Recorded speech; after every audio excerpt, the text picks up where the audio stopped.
Welcome back to our second part of our discussions about reforming, enlarging and opening the OECD and transforming it into the Union of Market Democracies, the place, the organizations for all market economies and democracies. And these are the two conditions, and there should be basically no other conditions. So not the industrialized world, not the club of the rich, not the once rich Western countries and Japan. No, the market economies, that means WTO members, and the democracies. Yeah, that means obviously not Russia, not China, but very much everybody else. And that means also to have a membership process which is based on, Brazil is a democracy, Argentina, these countries, South Africa, these are very, very clear candidates, and to have a little bit of a faster track membership prospect for all these countries, which for reasons I'm completely not understanding, mostly connected with the crisis we have with Russia since 2014, I think there is this kind of frozen membership process, and we have to speed up. That's very important. And also we have to include all countries which maybe are in transition, and we make a kind of 5 years plan for them to be better democracies. I'm calling here on all members of OPEC who leaves OPEC to join OECD, to have this 5 years transition plan, but already be more or less an observer member of OECD, in order, because we really have to get rid of OPEC. There's no reason for that organization. It's not necessary, and it is very nefarious organizations. A price-fixing cartel of global dimensions, hurting the consumers in the rich and in the poor world, and is also only producing authoritarian autocracies and funding them, and that's what we don't need. So very clearly no to OPEC, yes to OECD, and enlarging that organization, and also building a strategic partnership with OECD and the EU. Basically, in many aspects, the OECD to be a global outreach organization for the Western world, in that sense that EU and OECD very much help to transform the OECD in the global union of market economies. Not supranational, so the Americans should not freak out when I say this, not with a court who is powerful, but as all market democracies united. And then, yes, common standards, not common tax rates, but common competition standards, for example, common benchmarking standards in many, many aspects. And yes, there is an agreeable consensus. What is a market economy? What is a democracy? These kind of criteria are well established, and let's perform that. Everybody should be a democracy, everybody a market economy. There is no kind of reason why not anybody should be free. And then let's aspire for promoting freedom and democracy and market economy globally. And everybody who is already joins, everybody who wants to be observer, and we help you to move forward towards full democracy and full market economy and full membership in OECD. Obviously, we have now 36, 37 members. It should be 70 members very fast, 100 members, and reach 150. That's about the number of free market democracies at the moment. And later, let's have more. Hopefully one day there will be all UN members, democracies and market economies. And so then there will be a merging of the membership of UN and OECD. But until then, yes, it's a bit of a competition. That's what we believe in, competition. Also, the UN should feel a little bit of competition by the OECD, and that's quite good. The OECD can also do several agencies, like they have already energy agency. Yes, let's do agencies for the OECD, let's fund the OECD better, and let's make sure that the UN also reforms a little bit. I will do a separate video about UN reform, but this is very good to have a little bit of institutional competition between the OECD as the Union of Market Democracies and the UN. Also a parliament assembly.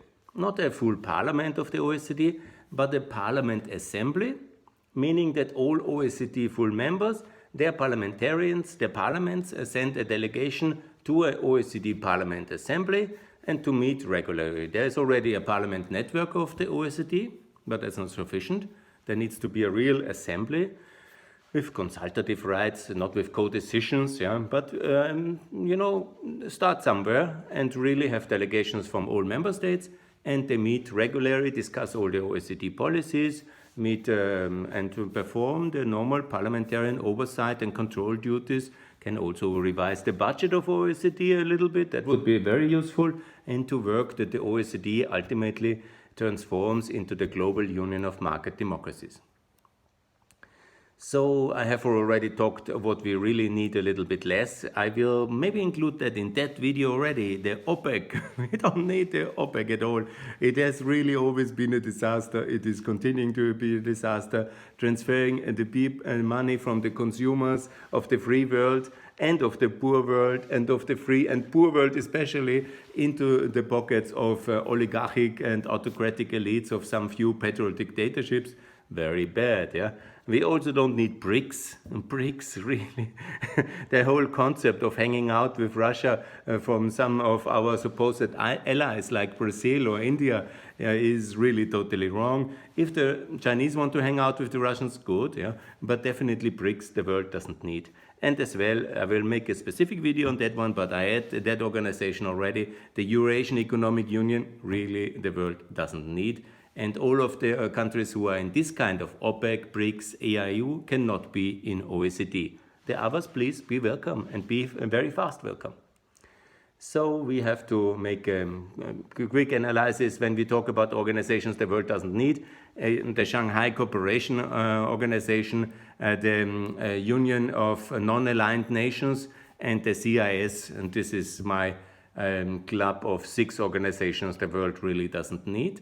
But let's not get started. I will specifically talk about how to make them basically less economically viable and by basically strengthening the OECD. That's basically my proposal now post-corona, to make sure that the OECD is a very strong organization, is competing with the OECD, finds a new niche and takes members faster and transforms itself into the union of market democracies, and make sure that the values of the market of the democracy is promoted by these organizations. First of all, by full membership for all countries who are already market democracies.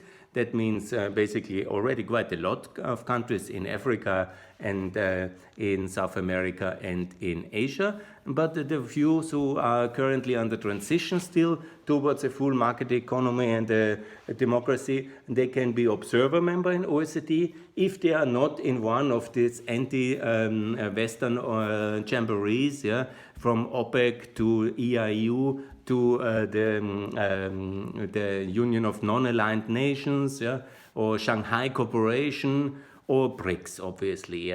Please, if you want to be with us, then please leave all this nefarious group of non-necessary organizations. Join OECD. It's fair, it's transparent, and what is not fair and not transparent will be reformed to be fair and transparent. And it's a very good standards of advanced economies. And absolutely everybody should be an advanced and open economy, because that's very beneficial for your citizens, for your consumers, for everybody. So that's very important. Very fast we can do already one thing, make sure that Croatia, Bulgaria, Romania, EU members already quite a long time, 11, 12, 13 years and 6 years, 7 years in the case of Croatia. They should be very fast members of OECD. That's quite a shame they are not. I have no explanation, some kind of confused non-priority in Brussels, but we should have the situation that all EU member states are united as a voting bloc in OECD. That's very important. And also that the EU is voting for all the members. You are a supranational economic union, political union, so that's very important. And that automatically all EU members are also members of OECD. So that's very important. Croatia, Bulgaria, Romania, full member of OECD. And really to use our organization, OECD, much better for global standards, see what can be done, where the UN is not very active, the OECD to take a bigger role in certain standardizations, harmonizations, regulation, and enforcement. That can be done very easily. And then to compete also with the UN and to make sure the UN is reforming as well. In the UN, we have also the Russian and Chinese veto. They are definitely non-democratic and anti-Western states. And we have to work with them individually. So the UN is a little bit blocked in many of the good things it could do. And we have to accept that for the moment. We have to not accept that for the long term, but at the moment. Yeah? So the OECD is the answer for the corona crisis recession, openness, and it's the answer for better governance of the next phase of globalization. We had 30 years now of globalization after the victory of in the Cold War in 1990, and now it's time to reassess a bit and to make a better regulated approach and better institutional governed approach to globalization, which is a very beneficial force, but there are issues, obviously. With all human organizations, there are issues, and they need to a little bit to reboot it from time to time, adjust it to the new challenges, and that's exactly what OECD needs at the moment: enlarge, transform into the union of market democracies. Thanks a lot.